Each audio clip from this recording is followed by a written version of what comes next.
अनुशासन का बहुत महत्व है। अगर हम अनुशासित नहीं होंगे तो हमारा जीवन बिल्कुल कैसा हो जाएगा, नकारा टाइप का। यानी हम अपने लिए तो बेकार नहीं है, हम जहाँ बैठेंगे वहाँ के लिए भी जहाँ बैठेंगे वहाँ के लिए भी हम दूसरों के लिए बेकार होंगे। तो हमें अपने जीवन में ये नहीं बनना है। कि बनना है? नहीं बनना है। तो इसके लिए हम तुम्हें एक अच्छी सी कहानी आज बता रहे हैं। पहले गुरुकुल में पढ़ाई होती थी ना, जब पढ़ने जाते थे तो वहीं पर रह के पढ़ते थे। जब आप घर चली जाती हो ऐसा कुछ नहीं होता था। तो एक लड़का था, उसका नाम था महेश। क्या नाम था? महेश। वो गुरुकुल में पढ़ता था। तो लेकिन इतना ज्यादा वो शैतान था कि ना खुद बैठता था ना दूसरे को बैठने देता था। बैठने मतलब कोई काम नहीं करने देता था। हर दिन कोई ना कोई शैतानी करता रहता था, कोई ना कोई शैतानी करता रहता था। तो यहाँ तक कि उसके जो गुरु थे वो भी बहुत परेशान हो गए थे और बच्चे तो सारे परेशान थे ही। तो क्या हुआ, एक दिन उसने क्या किया, एक दिन उसने शैतानी की तो बिल्कुल हद पार कर दी। क्या किया, बच्चे से सो जाते हैं ना रात को, तो बच्चे सारे सो रहे थे। तो उसने लड़के को उठाया और उठा के गाँव के बाहर छोड़ दिया। गाँव के बाहर सोते सोते उठा ले गया और गाँव के बाहर छोड़ दिया। जब सुबह हुई वो नहीं मिला तो सब भाई उसको ढूंढने लगे, हाहाकार मच गया कि कहाँ गया कहाँ गया। भाई गुरुजी बहुत परेशान हो गए कि कहाँ चला गया। तो बाद में पता चला कि महेश ने ये काम किया था। चलो भाई यहाँ तक बात हो गई। अब उसके बाद क्या हुआ कि गुरुजी ने फिर एक योजना बनाई। योजना मतलब प्लान बनाया। वो प्लान क्या था कि कैसे इसको सुधारा जाए, है ना, पीछे कैसे उसको सुधारा जाए। तो उन्होंने क्या किया, उन्होंने बना ली योजना। वो योजना क्या थी, उन्होंने कहा महेश इधर आओ। गुरुजी ने बुलाया, महेश आ गए। भाई महेश आए, उसने कहा कि ऐसा है, गुरुजी ने कहा ऐसा है, वो जो नदी बह रही है उसका पानी रोको जाके, उसका पानी रोक दो जाके किसी। तो वो बोला ठीक है गुरुजी। उसके पास शक्ति बहुत थी, काम करने की मतलब कैपेसिटी बहुत ज्यादा थी, लेकिन वही ऊर्जा जो थी वो बेकार के काम में लगाता था।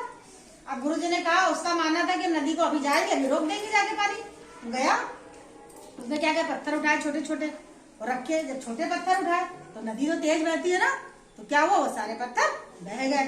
तो उसने अकल लगाई, उसने बड़े बड़े पत्थर उठाना शुरू किया और नदी का पानी रोक दिया। और आया गुरुजी, गुरुजी हमने पानी रोक दिया। बोले अच्छा। तो उनको ज्यादा कुछ कहा नहीं और फिर सब लोग थक गया था बहुत ज्यादा। तो सब लोग जब सो गए तो जब उठा सुबह से देखा कि उसके जहाँ पे सो रहा था वहां से पानी पानी हो गया। तो एकदम से हड़बड़ा के उठ गया, पानी कैसा आया। तो कहले गुरुजी पानी आ गया। तो गुरुजी बोले हमें तो पता नहीं। तो गया, फिर नदी भाई पानी रोक दिया था ना नदी का, तो पानी वहां आ गया। तो गुरुजी कह रहे हमने तुमसे कहा था पानी रोको, हमने ये नहीं कहा था कि पानी अपने कमरे में ले आओ, जाओ ठीक से करो जाके काम। तो फिर गया, तो उसने बड़े बड़े पत्थर लगाया, पूरा पानी रोक दिया नदी का। पानी रोका, अब क्या हुआ, पानी भाई रुक गया। अब दूसरे दिन क्या हुआ, सब गाँव वाले आ गए। वो बोले कि गाँव वाले इतनी भीड़ कैसे लगी। तो गाँव वाले कह रहे गुरुजी गुरुजी कुछ करो, हमारे गाँव में पानी आ गया, अब क्या करें।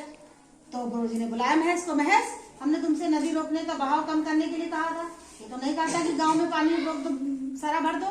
तो उसने कहा कि और गुरुजी आपने तो कहा था। तो हमने कहा पानी रोकने के लिए कहा था, ये थोड़ी कहा था कि गांव में बाढ़ ले आओ, तुमसे पानी जाओ ठीक से बहाव को रोको जाके।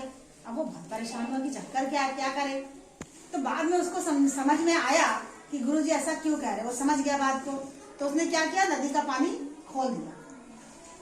और खोलने से पहले गुरुजी ने से पूछा भी, उसने ये बात खोला बाद में, पहले पूछा कि गुरुजी आपने ही कहा था कि नदी का पानी रोक दो, अब आप ही कह रहे हैं कि बाढ़ भी ना आए, तो कैसे ये संभव होगा कि हम पानी रोके भी और पानी जब भाई रोक देंगे तो पानी दाएं बाएं कहीं ना कहीं तो जाएगा ही ना।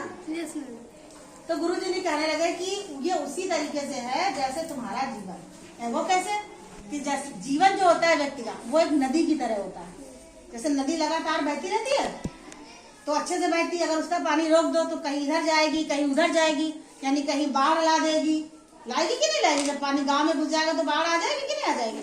तो जीवन भी ठीक उसी तरीके से, अगर हमारे अंदर काम करने की ऊर्जा है, शक्ति है, तो हम उस शक्ति को, उस ऊर्जा को अच्छे कामों में लगाएं, है ना, अच्छे काम करें और अनुशासन में रहेंगे तभी तुम्हारे सारे काम सही से होंगे। वो तुरंत समझ गया और जाके उसने नदी का पानी जो रोका था वो खोल दिया और नदी अपनी धारा में बहने लगी। तो कहने का मतलब क्या हुआ कि जीवन भी उसी तरीके से है, नदी की तरीके से। अगर हम अपनी ऊर्जा को अच्छे कामों में लगाते जाएंगे तो वो सही से होगा और एक दिन हम एक उच्च शिखर पर पहुंच जाएंगे। उच्च शिखर का मतलब जो हमारे जीवन का लक्ष्य है। हर व्यक्ति अपने जीवन का एक लक्ष्य बना लेता है। महेश ने लक्ष्य नहीं बनाया था, वो गुरुकुल तो आया लेकिन उसका ये लक्ष्य नहीं था कि हम पढ़े और पढ़कर यहाँ से निकले। तभी तो वो नहीं पढ़ता था, शैतानी में उसका दिमाग लगा रहता था, कभी ये शैतानी कभी वो शैतानी, और यहाँ तक कि एक बच्चे को भी गांव से बाहर छोड़ आया, है ना। तो हमें अपनी ऊर्जा व शक्ति अनुशासन में रहकर अच्छे कामों में लगाना है, यानी अपने लक्ष्य को प्राप्त करना है ना।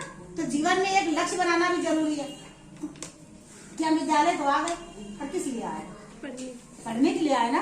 तो हम भी पढ़ने का काम करें, खेलने के समय खेले, पढ़ने के समय पढ़ें। ऐसी शैतानी ना करें कि जो है दूसरे को उससे नुकसान हो, वो परेशान हो जाए और आपके बार बार शिकायत करे, हमारे साथ ऐसा कर रहे, हमारे साथ ऐसा कर रहे। तो हमें अपने जीवन को नदी की तरह बनाना चाहिए, जो लगातार बहता रहे। बहने का मतलब यहाँ पर हम अपने अनुशासन से रहे, अपनी ऊर्जा को अच्छे कामों में लगाएं।